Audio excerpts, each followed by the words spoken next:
ಎಲ್ಲರಿಗೂ ನಮಸ್ಕಾರ. ಚಾಯ್ಗೆ ನಾನು ಛಾಯಾ ನಿಮ್ಮನ್ನೆಲ್ಲನೂ ವೆಲ್ಕಮ್ ಮಾಡ್ತಾ ಇದ್ದೀನಿ.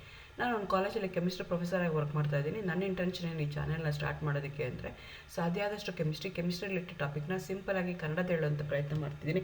ಕೆಮಿಸ್ಟ್ರಿ ಇಷ್ಟ ಇಲ್ಲದ್ರೆ ಕೆಮಿಸ್ಟ್ರಿ ಕಡೆಗೆ ಸೆಳೆಯುವಂಥ ಪ್ರಯತ್ನನ ನನ್ನ ಚಾನಲ್ನಲ್ಲಿ ಮಾಡ್ತಾ ಇದ್ದೀನಿ.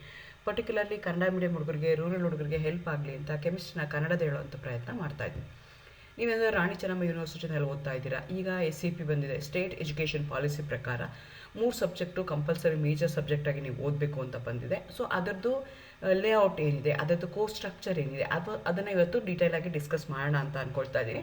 ಸೊ ಇವತ್ತಿಂದ ನಾನು SCPದು ವಿಡಿಯೋಸ್ನೆಲ್ಲ ಅಪ್ಲೋಡ್ ಮಾಡ್ತಾ ಇದ್ದೀನಿ. ಸೊ ನೀವೇನಾದರೂ BScಗೆ ಕೆಮಿಸ್ಟ್ರಿ ತೊಗೊಂಡಿದ್ದೀರಾ, BScಗೆ ಸೇರ್ಕೊಂಡಿದ್ದೀರಾ, chemistry one of the major subject ಇದೆ ಅಂತ ಇಟ್ಕೊಂಡು ನೀವು PCM ಕಾಂಬಿನೇಷನ್ ತೊಗೊಂಡಿರ್ಬೋದು, CPZ ಕಾಂಬಿನೇಷನ್ ತೊಗೊಂಡಿರ್ಬೋದು. ಕೆಮಿಸ್ಟ್ರಿ ಸಬ್ಜೆಕ್ಟ್ ಇದೆ ಅಂದರೆ ಅಥವಾ PCM ಇದ್ದರೆ, CPZ ಇದ್ದರೆ ಕೋರ್ಸ್ ಸ್ಟ್ರಕ್ಚರ್ ಹೇಗಿರುತ್ತೆ, ಎಷ್ಟು ಸಬ್ಜೆಕ್ಟ್ ಓದಬೇಕು, ಎಷ್ಟು ಮಾರ್ಕ್ಸ್ ಇರುತ್ತೆ, ಎಷ್ಟು ಕ್ರೆಡಿಟ್ಸ್ ಇರುತ್ತೆ, ಅದನ್ನೆಲ್ಲ ಇನ್ ಡೀಟೇಲಾಗಿ ಇವತ್ತು ಡಿಸ್ಕಸ್ ಮಾಡೋಣ ಅಂತ ಅಂದ್ಕೊಳ್ತಾ ಇದ್ದೀನಿ. ಎಗೇನ್ ವೆಲ್ಕಮ್ ಟು ಕೆಂಚಾಯ. Subscribe my channel and share my channel. So course structure ಹೆಂಗಿದೆ ಫಸ್ಟ್ ಸೆಮಿಸ್ಟ್ರಲ್ಲಿ ಅಂತಂದರೆ, ನಾನು ಮುಂಚೆನೇ ಹೇಳ್ತಿದ್ದೆ 3 ಮೇಜರ್ ಸಬ್ಜೆಕ್ಟ್ ಇರುತ್ತೆ. PCM ತೊಗೊಂಡಿರ್ಬೋದು ಅಥವಾ ನೀವು CBZ ತೊಗೊಂಡಿರ್ಬೋದು. ಸೊ PUCನಲ್ಲಾದರೆ ನಿಮ್ಗೆ ಏನಾಗ್ತಿತ್ತು, 4 ಸಬ್ಜೆಕ್ಟ್ ಇರ್ತಿತ್ತು. ಇಲ್ಲಿ 1 ಸಬ್ಜೆಕ್ಟ್ ಕಡಿಮೆ ಆಗಿದೆ. ಸೊ 3 ಮೇಜರ್ ಸಬ್ಜೆಕ್ಟ್ ಇರುತ್ತೆ. Either you are going to have physics, chemistry, mathematics ಇರುತ್ತೆ. ಆ ಕಾಂಬಿನೇಷನ್ಗೆ ನಾವು PCM ಕಾಂಬಿನೇಷನ್ ಅಂತ ಕರಿತೀವಿ.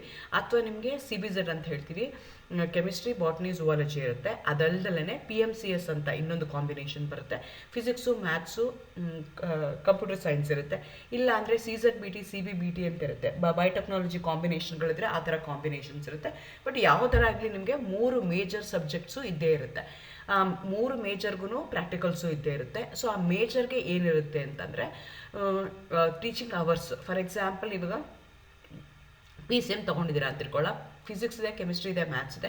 3ಕ್ಕೂ ಟೀಚಿಂಗ್ ಅವರ್ಸು ಪರ್ ವೀಕ್ ಎಷ್ಟಿರುತ್ತೆ ಅಂದರೆ 4 ಅವರ್ಸ್ ಪರ್ ವೀಕ್ ಇರುತ್ತೆ. ಅದ್ರ ಜೊತೆಗೆ 2 ಲ್ಯಾಂಗ್ವೇಜ್ ಇರುತ್ತೆ. ಒಂದು ಲ್ಯಾಂಗ್ವೇಜ್ ನಂಬರ್ 1, ಲ್ಯಾಂಗ್ವೇಜ್ ನಂಬರ್ 2 ಅಂತ ಹೇಳ್ತೀವಿ.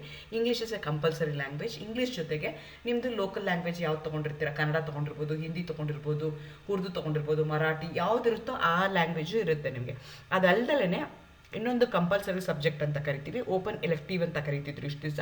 ಆ ಸಬ್ಜೆಕ್ಟು ಒಂದು ನಿಮಗಿರುತ್ತೆ. ಸೊ ಒಟ್ಟು ನಿಮ್ಗೆ ಎಷ್ಟು ಸಬ್ಜೆಕ್ಟ್ ಇರುತ್ತೆ ಅಂದರೆ 3 ಮೇಜರ್ ಇರುತ್ತೆ, 2 ಲ್ಯಾಂಗ್ವೇಜ್ ಇರುತ್ತೆ, 1 ಕಂಪಲ್ಸರಿ ಸಬ್ಜೆಕ್ಟ್ ಇರುತ್ತೆ. ಒಟ್ಟು ನಿಮಗೆ 6 ಸಬ್ಜೆಕ್ಟಲ್ಲಿ ನೀವು ಆನ್ಸರ್ನ ಬರೀಬೇಕಾಗುತ್ತೆ. 700 ಮಾರ್ಕ್ಸ್ಗೆ ಇರುತ್ತೆ. ಥಿಯರಿ ಏನಿದೆಯಲ್ಲ, 3 ಮೇಜರ್ ಪಾರ್ಟ್ ಇರುವಂಥದ್ದು, ಅದರಲ್ಲಿ ಪ್ರಾಕ್ಟಿಕಲ್ಸು ಇರುತ್ತೆ, ಥಿಯರಿ ಇರುತ್ತೆ. ಥಿಯರಿ ಎಷ್ಟಿರುತ್ತೆ, 100 ಮಾರ್ಕ್ಸ್ಗೆ ಇರುತ್ತೆ. ಪ್ರಾಕ್ಟಿಕಲ್ಸ್ ಎಷ್ಟಿರುತ್ತೆ, 50 ಮಾರ್ಕ್ಸ್ಗೆ ಇರುತ್ತೆ. ಅಂದರೆ ಒಂದು ಮೇಜರು ನಿಮಗೆ 150 ಮಾರ್ಕ್ಸ್ಗೆ ಇರುತ್ತೆ. 3 ಮೇಜರ್ ಇದೆ ಅಂದರೆ 450 ಮಾರ್ಕ್ಸು ನಿಮಗೆ ಮೇಜರಿಂದನೇ ಬರುತ್ತೆ. ಮೇಜರ್ ಯಾವ್ದು ಬೇಕಾದ್ರೂ ಆಗಿರ್ಬೋದು. ಅದೇ 3ಕ್ಕೂ ಈಕ್ವಲ್ ವೇಟೇಜ್ ಕೊಟ್ಟಿದ್ದಾರೆ. ಹಂಗಾಗಿ ಮೇಜರ್ 1, ಮೇಜರ್ 2, ಮೇಜರ್ 3 ಅಂತಂದರೆ ನಾವು ನಮ್ಮ ಕನ್ವೀನಿಯನ್ಸ್ಗೋಸ್ಕರ PCM, CBZ, CZBT, CBBT, PMCS ಅಂತ ಬರ್ಕೊಳ್ತೀವಿ. ಆದರೆ 3ಕ್ಕೂ ಈಕ್ವಲ್ ವೇಟೇಜ್ ಇದೆ. ಫಿಸಿಕ್ಸ್ಗೆ ಎಷ್ಟು ವೇಟೇಜ್ ಇದೆಯೋ ಅಷ್ಟೇ ವೇಟೇಜು ಕೆಮಿಸ್ಟ್ರಿಗೂ ಇದೆ. ಕೆಮಿಸ್ಟ್ರಿಗೆ ಎಷ್ಟು ವೇಟೇಜ್ ಇದೆಯೋ ಅಷ್ಟೇ ವೇಟೇಜು ಮ್ಯಾಥ್ಸ್ಗೂ ಇದೆ. ಸೊ ನಮ್ಮ ಕನ್ವೀನಿಯನ್ಸ್ಗೋಸ್ಕರ ಕಾಂಬಿನೇಷನು PCM, CBZ ಅಂತ ನಾವು ಮಾಡ್ಕೊಳ್ತಾ ಇದ್ದೀವಿ. ಸೊ ಆ 100 ಮಾರ್ಕ್ಸಲ್ಲೂ ಹೇಗಾಗುತ್ತೆ ಅಂದರೆ 20 ಮಾರ್ಕ್ಸು ಇಂಟರ್ನಲ್ ಅಸೆಸ್ಮೆಂಟ್ ಇರುತ್ತೆ. ಇನ್ನು 80 ಮಾರ್ಕ್ಸು ನಿಮಗೆ ಆ್ಯನ್ಯುವಲ್ ಎಕ್ಸಾಮಲ್ಲಿ ಬರೆಯುವಂಥದ್ದು.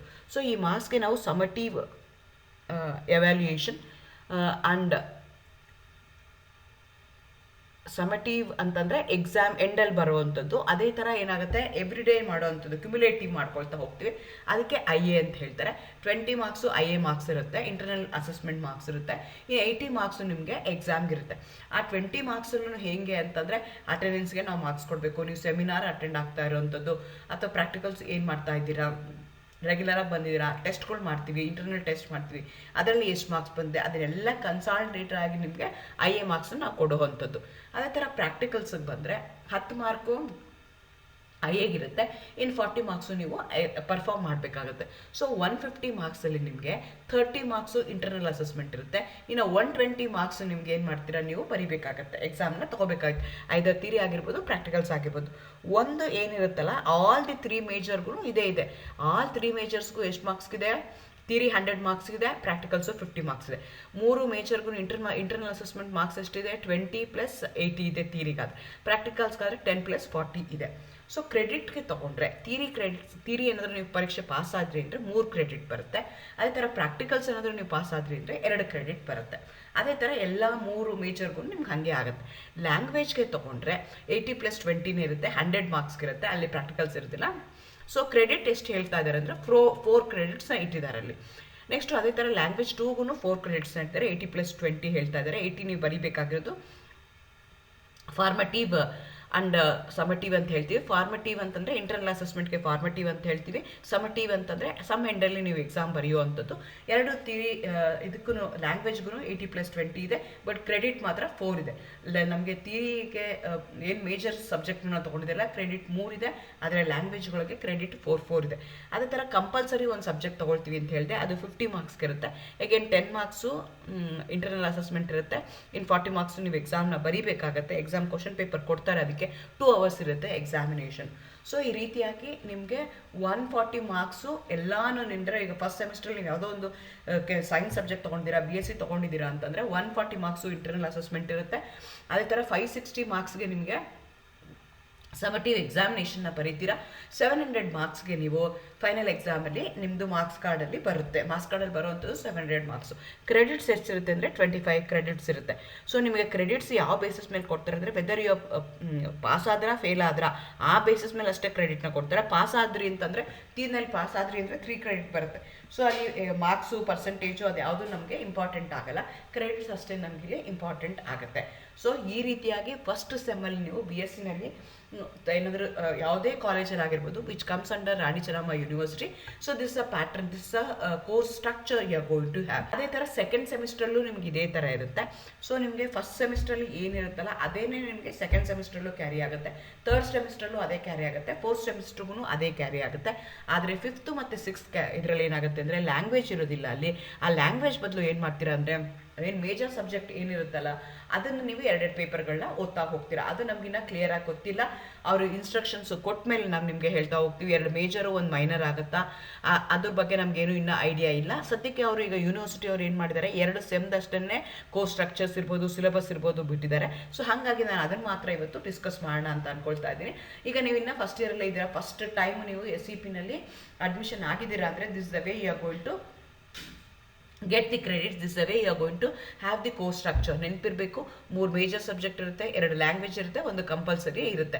ಸೊ ಎಲ್ಲದಕ್ಕೂ IA ಮಾರ್ಕ್ಸ್ ಇರುತ್ತೆ, ಎಲ್ಲದಕ್ಕೂ ಸಮ್ ಎಂಡಲ್ಲಿ ಎಕ್ಸಾಮ್ ಇರುತ್ತೆ.